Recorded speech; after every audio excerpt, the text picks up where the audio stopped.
What's good, guys? Welcome to episode number 6 of the StyleCast.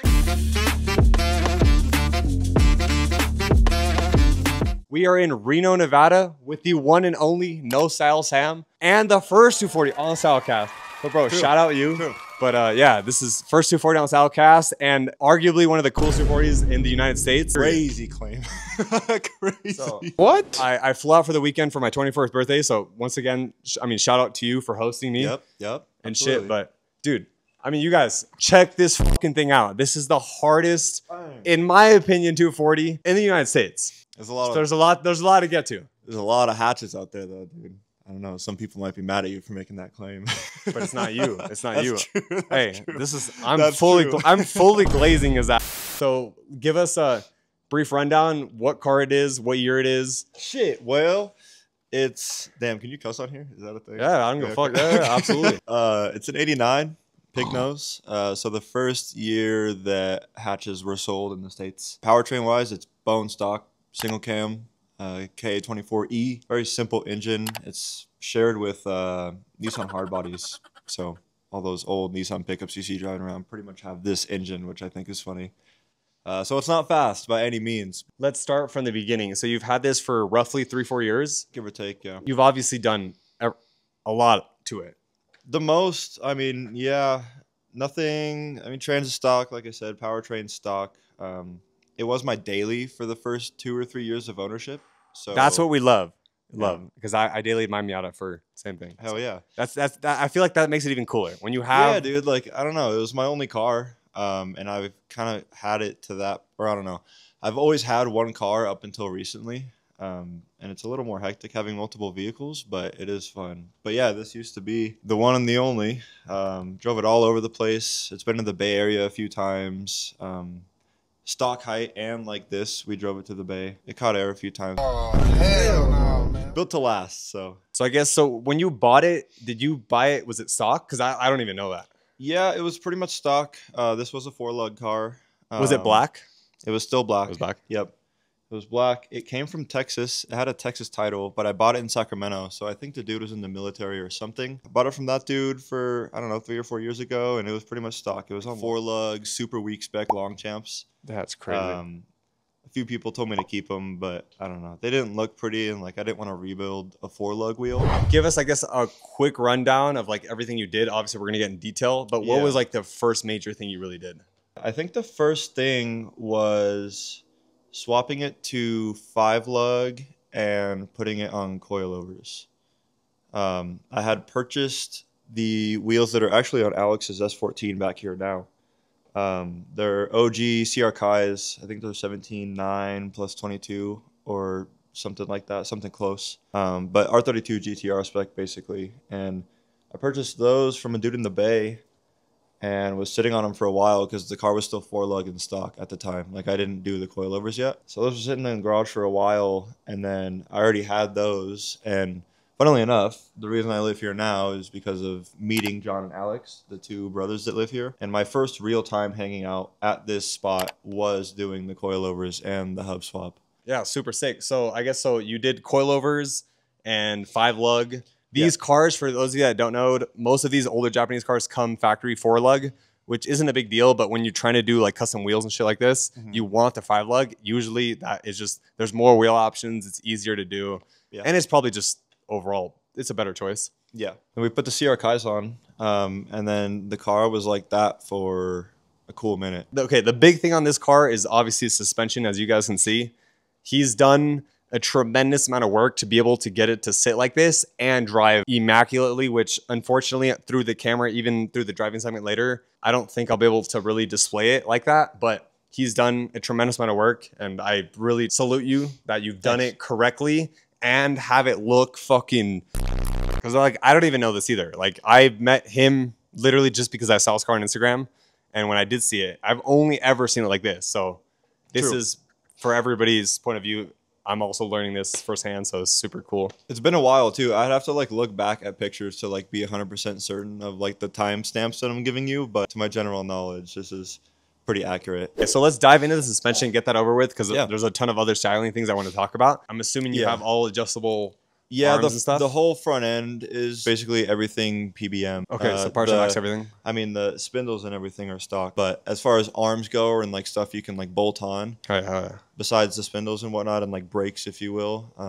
PBM. it's all there. Super sick. Yeah, and I live right next to PBM, and like you guys will see the last episode, we talked a lot about PBM because the other homie's car. Sick, dude. Bro, PBM is nobody does it better. Yeah, the front end's got the PBM lowers with the pre-bent arm. Yeah. So it kind of kicks your spindle out a little bit. Yeah, the homie's Q45 has the same. He's on S14 suspension. Yeah. So it's the same. I have a clip of his lower arm. Yeah. Just like you said. Yep, same deal. It just helps a little bit with camber between that and the top hat adjustment. But yeah, the tie rods all have, you know, PBM upgraded stuff. But otherwise, yeah, it's on ideal coilovers out of Japan. They ride fucking amazingly. Honestly, it's one of my favorite coilovers ever. To be super honest. And what is your spring rate? The spring rate's something lower than you would expect. I think it's like 8 in the rear and 10 in the front or something around there. And for reference, on my Miata, I have stock BCs, which are exact 10 front, 8 rear. So, okay, and the wheels. What the fuck are these? Tell them to the These people are out there. Arguably the coolest part of the car. Ray's F-Zero challenges. So the F-Zero line is a few different model wheels that they did back in the, I'm trying to think, like mid 90s, because these wheels are from 96. But the whole like blue ring with the little like sectioned off like brushed aluminum pattern or whatever was carried on through a few different model wheels. And that was the F-Zero line, if you will. And these ones are the challenges. But yeah, they keep the ring in the background, which I think is super cool. I saw a picture of these wheels years ago and always had wanted a set. And some guy was selling a set. And I think one of the best specs that you can get them in, which is 17.9 plus 22. And it's not a lot.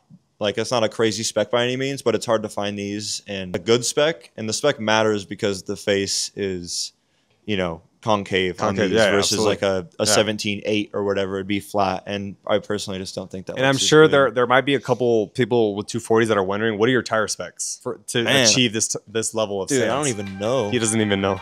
That's fine. That's fine. Maybe it's on the front. Hold on. Not to interrupt. Oh, it's shaped in 4K. Doesn't even know his own wheel specs. 205 40s. 205 40s on a 17/9. That's what you really want on a stance car or any car that has camber. You want squared. Otherwise, and it's just cool to be able to flip them or yeah, exactly. It just makes it easier. Like if you ever have a problem or need to like flip wheels around for whatever reason, like if you're running a staggered setup in width or diameter, you can't just put a front on a rear or vice versa. So that makes it easy for sure. I want to dive in real quick into the subframe and stuff you got into the rear, and then we'll hop into the styling and everything you've done in the exterior. Yeah, I was fortunate enough to have a dad that has a fab shop in town, and I used to work there for like 4 or 5 years. So I kind of just took it upon myself to chop my rear subframe apart and raise the diff mount and just hope that it worked. Everything was braced correctly when it was done. So that kind of just refers to me chopping it apart, welding other pieces of metal to the subframe to hold it in place so that when you raise the diff mount, it doesn't get all tweaked or disformed. So yeah, that went in like a breeze, honestly. The axles bolted right up, the diff went right in, the subframe went right in. It's fucking nuts. I didn't even know that. To be honest, that's the craziest thing though. Everything else is pretty much just like bolt-on stuff that, you know, pretty much anybody could do. It's not an over-the-top car by any means. I like nice stuff in the right areas, you know, the places that matter, and PBM was one of my favorites that I was able to find, especially locally. So that's pretty much suspension-wise. So let's talk about styling, the exterior bits that you can see. Yeah, so the only thing on the car currently that was on there when I bought it was this wing. And I don't know if it's an actual GP Sports wing or if it's a replica. The car still had the US tails on it. So I did the, I think they're Koki taillights. I can't remember off the top of my head. I haven't looked at 240 stuff in a long time. The little brace in between the taillights? Yeah, there's a little trim panel. It's a factory trim panel that you can buy through Nissan, or you were able to. I don't know if you still can. But they have like a heritage program that mainly caters to like Skylines and R32s and whatnot. But they did do some S chassis stuff, mainly for the S13s. So I was able to buy these taillights and that trim piece brand new from our local dealer. But otherwise, it's got Dorky Dory, Type X style rear valance. It's got some super generic eBay Chuki style skirts. They actually fit not right now. They're kind of coming off, but the general fit, like around the door cutout and whatnot, was super impressive, especially when they were $140 or whatever. Not too upset about that. And I knew that was something I was going to be scraping a lot, so I didn't want it to be like an authentic piece. Wait, so those are lower than your like pinch welds? Because like on my Miata, the pinch welds are lower than my kit. No, so these actually aren't lower than the pinch welds, which is kind of nice though, because if you go over a speed bump or anything, the skirts do not get damaged, which is awesome. Super sick. Yeah, So they do scrape on little things if you're like, you know, off-centered or whatever. But yeah, the car can kind of just float over speed bumps and it's never gotten stuck. Wait, and then real quick, I want to point out the badge that you did, I guess, custom. Yeah, my buddy or my roommate John and I, he also has an S13 that you guys may or may not know about. We kind of just got the idea one day to throw little Nissan badges on the driver's corner of our trunk back here above the taillight and like under the wing. So we went to pick and pull and we found two, like, I don't know, they were Nissan Sentras or something, but they had the small Nissan badge in like the front same grill. Size roughly. Yeah, so we popped them off and walked out of there and came home and put them on just because we had wanted to. And I don't know if it was later that day or like within the week or something, but we found a factory like Nissan advertisement, if you will, advertising a certain kit on 180s, and one of the parts of that option was a little Nissan badge, like right on the back corner of the trunk in the same spot that we put it. That's so sick. So like ironically, we were able to like place it in the same spot that the factory So you just did it because it looked cool, and then you were like, oh, that was the actual factory option. Right. Yeah. It was kind of weird that we did it for fun just because we wanted to, and then we later found out that it would have been like a factory thing on a 180 if you got whatever package that was. Sure, Man, kit-wise, what else? There's a roof wing from HIC up there. The front lip is, I don't even know the name off the top of my head. I have a pamphlet back there that says the name, but I can't think of it. But it's a polyurethane like half bumper, and it gives the pig nose bumper a lot more just like flair and overall like lowness, because otherwise they're pretty lacking. I love that, and I want to point that out because I feel like pig noses are obviously OEM, like that's how they come, and a lot of people don't really like it. Usually opt to like change it out for something else. The fact that you kept it and incorporated it into your whole style. Yeah, it's kind of flowing around the pig nose vibe. Obviously, that wasn't like my deciding factor for everything else on the car. I kind of just feel like it flowed for the most part, and it being black, that helps a lot. Just being able to get away with, you know, certain body lines not perfectly lining up or whatever because the car is so dark. And the little pop-up intake, if you want to.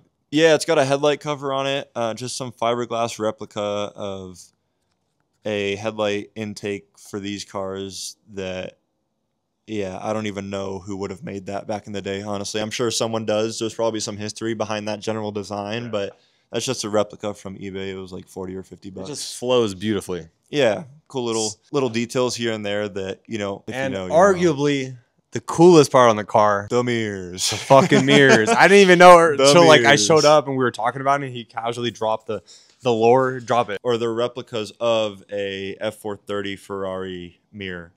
But those also came off eBay for like well under $100 or something. Oh, yeah. Fuck yeah. They don't sell them anymore. I like to say Ferrari mirrors. Ferrari. I call Ferrari, it I call it a Ferrari for absolutely, fun. Yeah, obviously Ferrari it's not, but yeah. I thought they were like BMW M3 mirrors. They look similar, but now that I'm looking at them and now you see them up close, like, dude, it's insane. And the way it just flows with the car, like I don't know, it's perfect. Yeah, for some reason they do. I kind of just bought them for fun and figured I wouldn't like them and wouldn't run them for very long. I ended up really liking them. And a lot of people ended up talking about that whenever they saw the car. Like, it's been to Lake 2.0 before, and that was like one of the main things. They're like, where the hell did your mirrors come from? It's kind of nice and easy to say eBay. So, Absolutely. Yeah. And then I think the only other aesthetic thing is his roof has a sunroof, which is not OEM. No, unfortunately, this car used to be slick top, and I say that because the slick top ones are cool and desirable, and someone took it upon themselves back in the day to fuck it up and ruin it. Sunroof. So I don't know why they did that. It was nice in the summer, I will say, when I was driving it around every day. Sick. So I guess the only other thing we haven't covered is the interior. You want to just break that down real quick? Yeah, there's not too much in there. It's got PBM floor mats. It's got a dash mat from some website online. It's got a Nardi deep corn in there, per usual. Most S chassis do. The biggest thing in his interior are your seats. The seats, yeah. They're out of an R33 GTR, actually. So they're factory Nissan R33 GTR seats. Yeah, and they basically bolt up, which is crazy. Well, it's Nissan, and that's the thing. I had no idea. But yeah, the fact that they're basically a bolt-in thing is pretty cool, and obviously keeping it Nissan themed is the way to go for sure. So hell yeah, yeah, man. And you have a fucking what's in your trunk? Oh, the sub got a 12 in it. It's a little 12e. No big deal. Super yeah, gotta have good music, dude. That's pretty much everything. Once again, thank you so much, bro, for coming on. Of course, dude. No worries. This is the fact that I'm able to film this episode outside of California is already unreal to me. So have a lot more episodes coming up. And absolutely. And thank you once again for coming on and hell yeah, being the first 240 out of state. Yeah, welcome to Reno. Alrighty, gang, we all mic'd up, ready to do the driving segment. We got the machine ready to go. What up, Even the fucking seatbelts, y'all see that? Yeah. Bro, top tier, dude.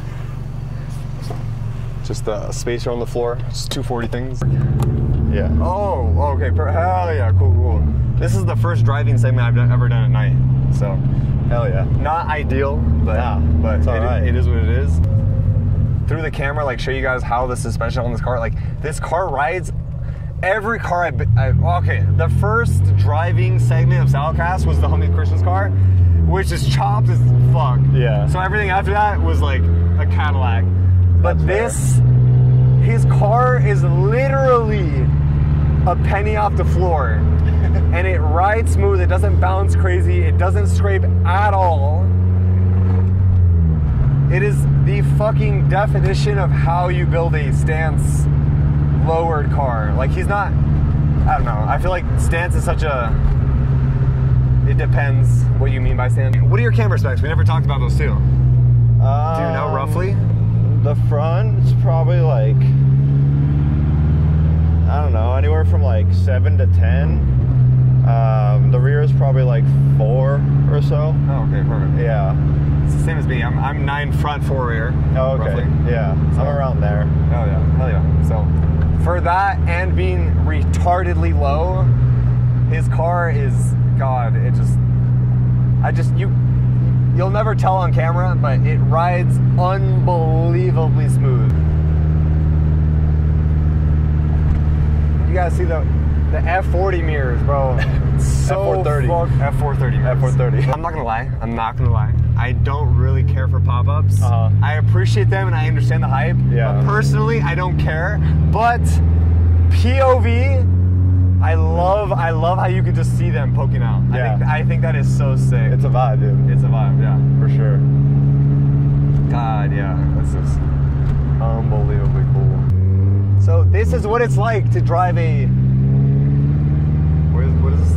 180? 180 to 240. 240. If it's a 180, it's right-hand drive. Only really? Yeah. Oh, sick. We didn't talk about his exhaust setup. It's pretty standard. He does have a downturn exit, which I think is super sick. It's got the stock cat in it, or what's left of it.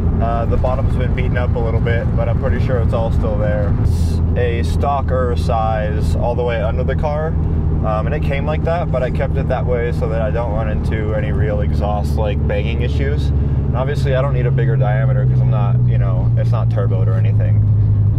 So the stock diameter is just fine. And what is the engine? Just so if it's anybody's wondering. It's just a K24E. It's a little 2.4 liter single cam 4-cylinder. And I'm flying back tomorrow morning, so my weekend here in Reno is over. Yeah, but we'll run it back, dude. No, dude. Absolutely. Yeah, absolutely, yeah. It'll be so fun. Hell yeah. That was the episode. I hope you guys enjoyed. Thank you guys so much for watching. This was episode number 6 of the StyleCast. And yeah, we'll see you guys in the next one. Peace.